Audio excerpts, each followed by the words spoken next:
Igreja Presbiteriana Aliança Limeira.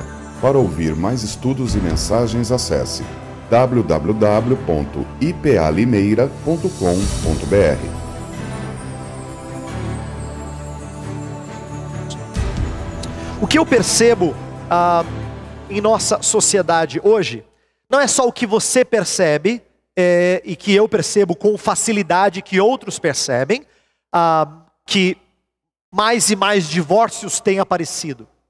Mais e mais divórcios têm se proliferado. Mas o que eu aprendo com essa passagem, e o que Jesus está expondo, é que divórcios têm uma raiz que pouca gente atenta. É resultado de um fraco entendimento do sexto e do sétimo mandamentos. O que eu quero dizer com isso? Presta atenção naquilo que muita gente diz quando fala que não deu certo, teve que se divorciar. Esfriou o amor. Se esfriou o amor, significa que não tinha mais nada no outro para gostar. Se não tinha mais nada no outro para gostar, nós passamos a ter desinteresse por ele. E desinteresse na Bíblia é sinônimo de ódio. Na Bíblia não tem meio termo. Na Bíblia não tem meio termo. Ou você ama, ou você odeia. Desinteresse é falta de amor. E na Bíblia, falta de amor só tem uma explicação. Isso significa que quando as pessoas divorciam, elas odeiam. Elas quebram não só o mandamento ligado a casamento, que seria o sétimo, mas o sexto, que diz não matarás.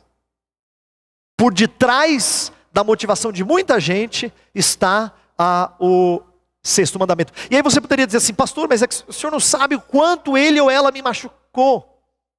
Mas, via de regra, essa dificuldade em perdoar, estarmos despreparados em perdoar, significa que nós temos mais interesse em nos proteger do que promover o bem-estar do outro. E eu expliquei para vocês que todos os mandamentos que Jesus Cristo está ensinando, ele mostra que por detrás de um não tem um sim. Por detrás de um não matarás tem um promover o bem-estar do próximo. Promover a vida do próximo. Portanto, quem não mata promove o bem-estar do outro. E promover o bem-estar do outro certamente implica em perdoá-lo as ofensas, ou perdoá-la as ofensas. Mas a gente prefere salvaguardar o nosso bem-estar. E é por isso que os divórcios têm proliferado. Então, falta de entendimento, um fraco entendimento do que seja o sexto mandamento, inclusive, e não só o sétimo. E em relação ao sétimo, nós às vezes achamos que existe, se está divorciado, legalmente está acertado. Mas legalmente acertado não significa aprovado por Deus. Então, muitos divórcios acabam implicando em adultério, mesmo quando há quebra legal, legítima, diante da lei, né? Por quê? Porque não é feito de acordo com a aliança que Deus instituiu para o homem. Então eu creio que mais e mais as pessoas têm se aberto para isso, porque elas não entendem devidamente a abrangência do sexto e sétimo mandamento. Por isso que eu estou dizendo que essas lições que Jesus estava ensinando aos mestres dos seus dias são muito aplicáveis a gente.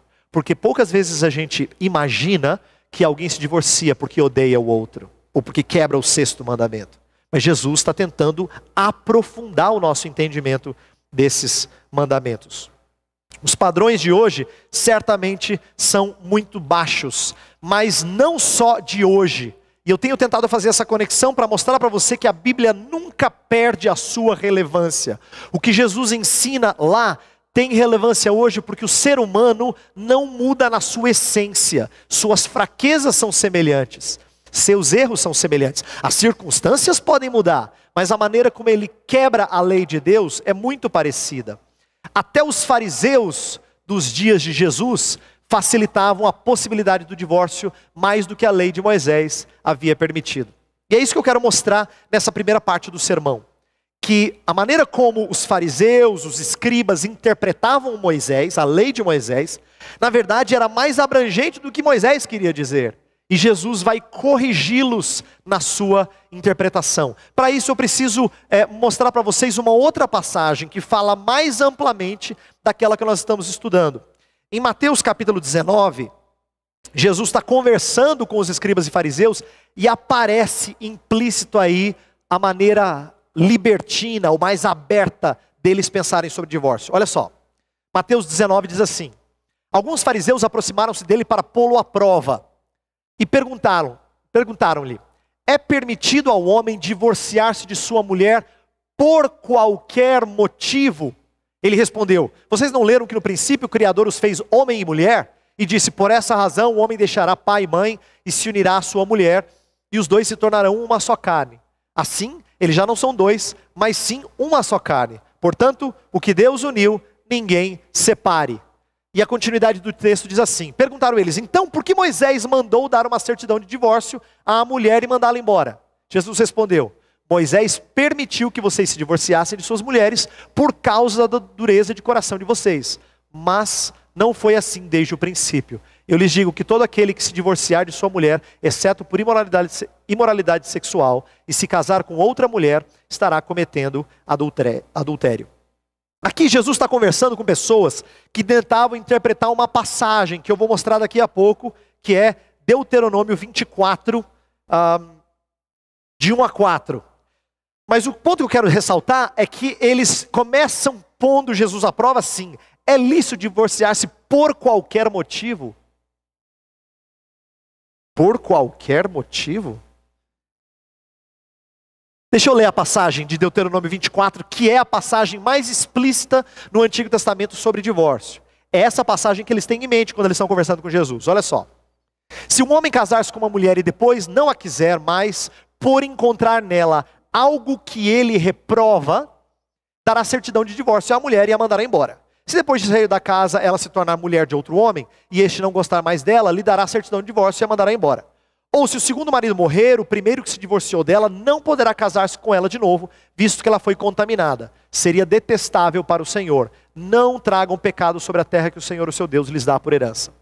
Moisés está tentando acertar algumas situações difíceis dos dias dele, colocando regras para que o povo não fosse impuro nas suas relações com suas mulheres. Mas aqui essa expressão, algo que ele reprova, eu vou mostrar daqui a pouco como era interpretada por alguns como sendo qualquer coisa que o homem achasse ruim ou reprovável.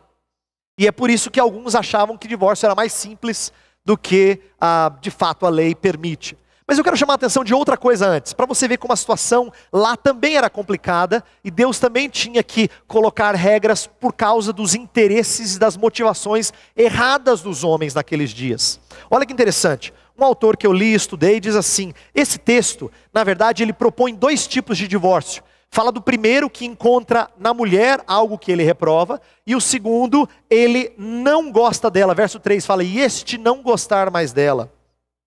O que eu aprendi? Que existiam dois tipos. Um que tinha como base a impureza, e outro como base o desgosto. A impureza seria assim: tem alguma coisa na mulher para o divórcio. Era considerado lícito, embora não recomendado.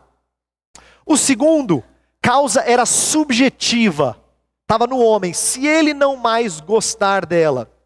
E aí, olha que interessante, nos tempos de Moisés, quando um homem se casava com uma mulher, ela vinha acompanhada de um dote. E isso sempre era uma coisa que era levada em conta quando tinha separação, esse dote, esse dinheiro. Quando era uma separação lícita, o homem não tinha que conceder dinheiro à sua mulher. Mas se era uma separação ilícita, ele era obrigado a pagar muito caro por isso. Então, havia nos dias de Jesus quem tinha interesse em divorciar-se, mas lembra que o texto fala assim, que se o primeiro divorciou, o segundo divorciou, o primeiro não pode voltar a se casar com ela. Primeiro porque ele se contamina, segundo porque o interesse dele é pegar o dinheiro de volta. Se o segundo se divorcia por uma maneira ilícita, significa que a mulher ganha uma bolada, linguagem bem popular. Se ela ganha uma bolada, o primeiro que se casa com ela agora se torna mais abastado. Então, em Malaquias 2,16 tem um texto que na nossa Bíblia está assim: Deus odeia o divórcio. Há alguns comentaristas e até uma tradução em inglês nova, a English Standard Version, né, a ESV, ela entende o texto, na verdade, de uma maneira diferente, que é bastante elucidativo. Fala assim: aquele que odeia e divorcia, cobre suas roupas com violência. A ideia é que Malaquias 2,16 está reprovando o segundo tipo de divórcio. Aquele homem que acha uma razão ilícita e resolve se separar de sua mulher, ele cobre as suas vestes de violência, ele quebra o sexto mandamento. Ele se torna alguém digno, passível de juízo. Então, Deus está tentando cercear esse tipo de interesse ilegítimo. Só que o que pegava nos dias de Jesus é aquela cláusula: se ele encontrar nela alguma coisa que ele reprova. Por quê? Porque todo mundo sabia que o divórcio sem razão qualquer ou por interesse qualquer, ele era ruim. Mas o que é isso? O que é reprovável? Não é a prática do adultério, porque no Antigo Testamento o adultério era punido com morte. Está lá em Levítico 20, Deuteronômio 22. Adultério, na verdade, era reprovado por culturas pagãs. Tem duas histórias que você se lembra, que eu posso ilustrar. Uma é aquela de Abimeleque. Abimeleque é aquele rei que toma Sara, a esposa de Abraão, como se fosse a irmã dele. E ele vai se deitar com ela, porque ele diz assim: vou tomá-la por esposa, porque afinal de contas é só irmã desse meu convidado Abraão. Só que ele tem um sonho, e no sonho Deus mostra que ele é casado. Abraão e Sara são casados. Portanto, ele repreende Abraão, porque Abraão quase o colocou numa situação terrível de infidelidade. Lembra, Abimeleque não é um fiel ao Senhor, mas ele enxerga o adultério com Sara como reprovável. Mesma coisa com a história de José. A mulher de Potifar tenta ganhá-lo, ele foge e ela usa o manto dele que fica na mão dela para colocá-lo na prisão. Ela diz assim: olha só, esse homem tentou abusar de mim de forma ilícita, eu gritei, ele fugiu, fiquei com a roupa dele. E ele é lançado na prisão por causa disso. Quer dizer, tanto no contexto de Abimeleque, quanto no contexto de Egito, o adultério era tremendamente reprovável. Era considerado abominável. E na lei mosaica, passível de morte. Então não é isso que é algo que reprova, porque não daria carta de divórcio, não daria certidão de divórcio, daria morte. Então o que é se encontra alguma coisa na mulher que é reprovável? Tinha duas escolas contemporâneas do dia de Jesus, que todos os estudiosos dizem que estava no contexto da conversa. Tinha um mestre, um rabino chamado Hillel e um outro chamado Shammai. Hillel era mais aberto. E Hillel pensava que qualquer coisa que desagradasse o marido era lícito para divorciar. Qualquer coisa. Inclusive, há alguns exemplos em escritos judaicos, diz assim, que se a esposa queimar um prato que está preparando para sua esposa, para o seu marido. Qualquer coisa assim fútil. Só que, se por um lado a gente pensa que é um absurdo isso, pelo que nós evidenciamos tanto na Bíblia como fora dela, parece que a maioria aceitava esse tipo de atitude. Presta atenção, porque naqueles dias, muitas vezes as mulheres eram tratadas de forma inferior, com um desprezo tal que não havia consideração de mútuas obrigações. Então, por exemplo, nós temos testemunho tanto de judeus contemporâneos de Jesus, quanto a própria passagem de Mateus 19, que divorciar-se apenas por imoralidade sexual parecia que era um absurdo. Eu não li o texto de Mateus 19:10, mas diz que depois de aquele texto que a gente leu de Mateus 19, diz que depois de Jesus falar, olha, aquele que divorciar-se, se não for por essa razão, ele comete adultério. Aí a resposta dos discípulos de Jesus é assim: então não vale a pena casar? Olha a mentalidade deles. Então Jesus está corrigindo a posição da maioria, em primeiro lugar, que tomava divórcio como sendo uma liberdade que o homem tinha de desfazer-se do casamento por razões frívolas, por razões pouco úteis. Mas tinha a escola de Shammai, essa era mais séria. A escola de Shammai entendia que comportamento indecente ou imoralidade abaixo do ato de adultério, só isso é que tornava lícito o divórcio. Se você tivesse uma mulher que se portasse de forma indecente, ainda que ela não tenha adulterado, se portasse de forma indecente, aí sim o marido se divorciava dela. Então, olha só, Jesus aparentemente concorda com Shammai. Por quê? Porque ele fala de uma cláusula de exceção. Ele fala, aquele que se divorciar, se não for por imoralidade sexual, ele lida com alguma coisa que era reprovável. Mas eu quero explicar um pouquinho acerca disso. Primeiro que a exceção apontada por Jesus era sinônimo de quebra da aliança. Isto é, se você era uma pessoa que tinha se deitado com outro homem ou com outra mulher, você estaria quebrando a aliança matrimonial. Afinal de contas, a aliança é tornar-se uma só carne. Mas também, o texto fala que se você fizer de forma ilícita o divórcio, a mulher se torna adúltera. Por que ela se torna adúltera? Porque está implícito a ideia de que todo divórcio permite novo casamento. Aqui tem um ensinamento importante e eu quero que você preste atenção. A Bíblia não postula a possibilidade de haver divórcio e não se casar. Por quê? Em tempos bíblicos, toda mulher precisava se casar de novo, senão ela não tinha sustento. Era necessário isso. Assim como o homem, se ele divorciasse de uma mulher, ele gostaria de casar-se novamente, porque ter descendência era nobre nos dias de Jesus. Então, a não ser que alguém optasse por uma vida celibatária, o que era coisa muito rara, ninguém postulava divorciar-se e nunca mais se casar. Então estava sempre implícito a ideia de casar-se novamente. Mas o que Jesus está ensinando? Que se não for um divórcio lícito, promove adultério por causa do novo casamento. Mas eu quero chegar agora no ponto principal da nossa mensagem e de começar a pensar sobre isso. Jesus, na verdade, não concorda com a posição mais conservadora. Ele vai além da posição mais conservadora. Ele vai além daquele rabino que entendia que tinha uma cláusula só que permitia o divórcio. A exceção não é o foco. Jesus não quer falar da exceção para dizer assim, tudo bem, então agora eu posso. Porque não é isso que ele está tratando.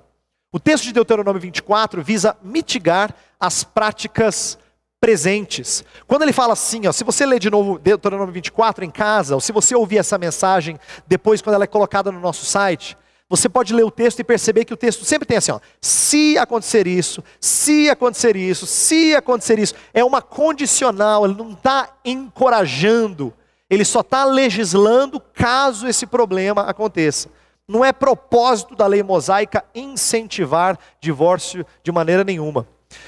Jesus apenas permitiu o divórcio. Shammai, esse mestre, falava que quando havia aquela imoralidade, era ordenado o divórcio.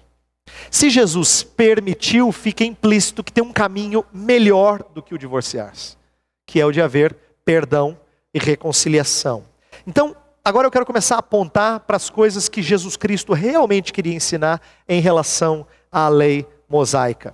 No texto de Mateus 19, parece que Jesus não responde à pergunta dos fariseus. Eles chegam assim e dizem assim, é lícito divorciar por qualquer razão, por qualquer motivo? Aí Jesus fala assim, lembre de Gênesis 1 e Gênesis 2.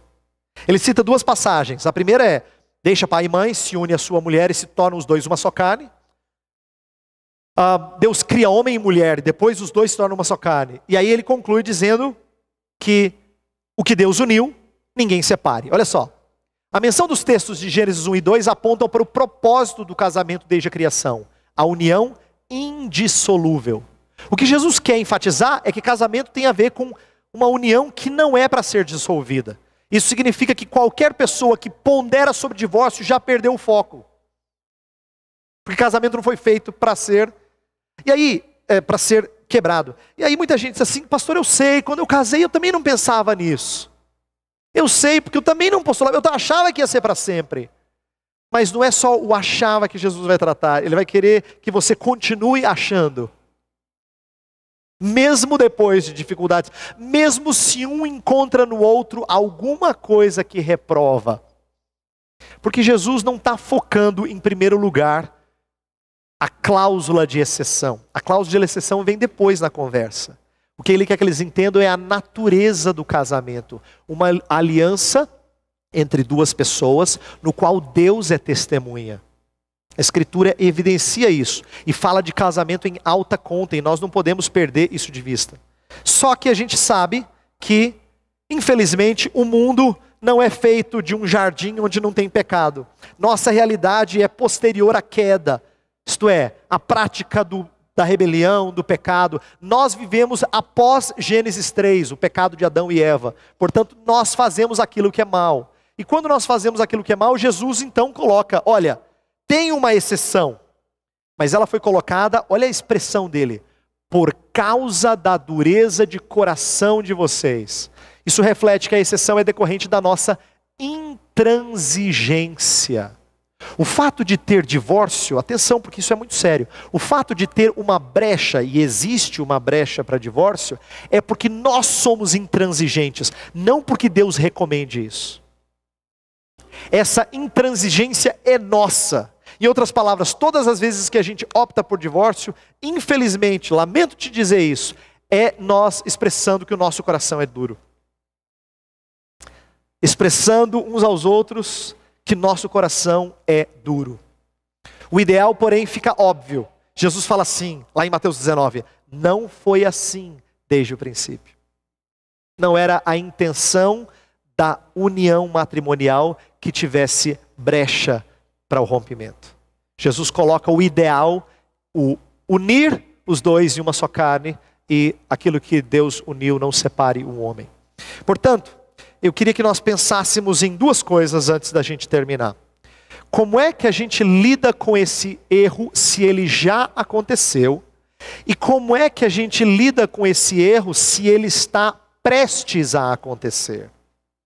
Tanto o erro do passado, quanto a possibilidade do presente para casais que lutam nos conflitos uns com os outros. Porque eu acho que é isso que Jesus melhor ensina sobre a lei de Deus, a lei ensinada por Moisés lá atrás. Primeiro vamos falar do erro passado. E eu quero lembrar uma passagem que eu já disse no domingo passado, que também tem a ver com essa mensagem. Em João 8, aquele texto em que Jesus está lidando com a mulher adúltera, ele faz algo que surpreende. Porque as pessoas tentam colocá-lo de novo à prova. Jesus era sempre testado, né? Para ver se ele ia, de acordo com a lei de Moisés, apedrejar, porque a lei de Moisés falava de apedrejar. Só que se ele falasse para apedrejar, ele quebrava a lei romana, porque a lei romana impedia que os judeus aplicassem pena de morte. Vocês lembram como é que Jesus foi morto? Não pelos judeus, os judeus não podiam, eles entregaram para os romanos, para que os romanos matassem a Jesus, porque senão os judeus quebrariam a lei romana que impedia a prática da pena capital debaixo do poderio do Império Romano. Então, olha só a sacada deles. Eles são inteligentes, malevolamente inteligentes. E aí, Jesus, o que a gente faz com essa mulher? Apedreja ou não apedreja? Na cabeça dele estava assim, ó: se apedreja, quebra a lei romana. Se não apedreja, quebra a lei mosaica. E aí, Jesus, sai dessa. E aí Jesus, então, usa o ato de misericórdia, em dizer que, na verdade, ele tem autoridade para acabar com as legislações que eram apenas secundárias. O apedrejar uma pessoa que cometeu adultério não era uma lei para durar para sempre, perene. Ela não é aplicada mais dos dias de Jesus em diante. Tanto é que no Novo Testamento você não vê nenhum tipo de encorajamento em relação a isso. Isso era uma lei que foi criada para regular o bom andamento do povo judeu. Mas Jesus mostra como isso cai por terra. Só que ele mostra um outro princípio importante. Ele não só perdoa, porque ele veio perdoar, ele diz que essa era a sua missão, mas ele pede purificação. E aqui eu quero ensinar uma coisa para vocês que é importante. Ele fala para aquela mulher: olha, se ninguém lançou pedra sobre você, eu também não vou fazê-lo. Não vou te condenar. Vai e não peques mais. E aqui vem uma frase importante que nós temos que lembrar. Quando você vem a Deus, você fala assim: eu venho como estou. Verdade, tem um hino que fala isso. Só que você não vem para permanecer como você está. Eu venho como estou, mas não venho para permanecer como estou. Jesus Cristo não disse assim: eu também não te condeno, leva a sua vida normalmente. Ele diz: vai e não peques mais. Em outras palavras, eu te resgatei para você ser diferente. Em relação aos nossos erros passados, aqui uma palavra importante para todos vocês, não importa se você passou por isso, ou se você conhece alguém próximo de você que passou por divórcio, por quebra do 7º mandamento, é que nossos erros passados são perdoados pelo nosso Deus, mas eles nunca são tolerados como padrão de vida, a ponto da gente não poder justificá-los plenamente. Presta atenção, nós não podemos justificá-los plenamente, porque não importa se você é a parte culpada ou a parte inocente. Se você é a parte culpada, você já tem culpa no cartório, como a gente diz. Se você é a parte inocente, você não aguentou por causa da dureza do coração. Cristo Jesus quer perdoar você.